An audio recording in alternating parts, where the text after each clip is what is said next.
CM Revanth వ్యాఖ్యలపై ఆదిలాబాద్ జిల్లా BRS కార్యకర్తలు మండిపడ్డారు. భోత్ మండల కేంద్రంలో ఎంపీపీ తులా శ్రీనివాస్ ఆధ్వర్యంలో గులాబీ శ్రేణులు రేవంత్ దిష్టిబొమ్మను దహనం చేశారు. సీఎం హోదాలో రేవంత్ సంస్కారహీనంగా మాట్లాడుతున్నారని ఆగ్రహం వ్యక్తం చేశారు. బీఆర్ఎస్ అధినేత కేసీఆర్కు రేవంత్ రెడ్డి వెంటనే క్షమాపణలు చెప్పాలని వారు డిమాండ్ చేశారు. మరోసారి ఇలాంటి వ్యాఖ్యలు చేస్తే తీవ్ర పరిణామాలు ఉంటాయని హెచ్చరించారు.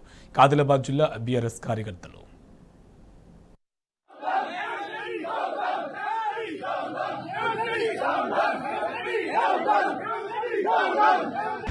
చీటింగ్ ముఖ్యమంత్రి లాగా మా బీఆర్ఎస్ పార్టీ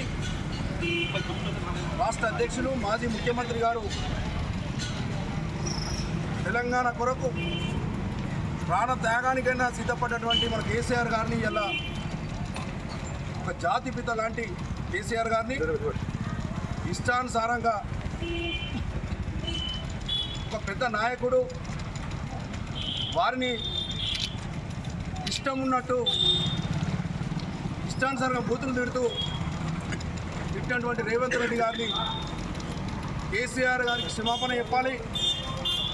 ఇవాళ మేము బీఆర్ఎస్ పార్టీ తరఫున మా శాసనసభ్యులు అల్లన్న గారి నాయకత్వంలో ఈరోజు రేవంత్ రెడ్డి దిష్టిబొమ్మను దగ్ధం చేసినాం.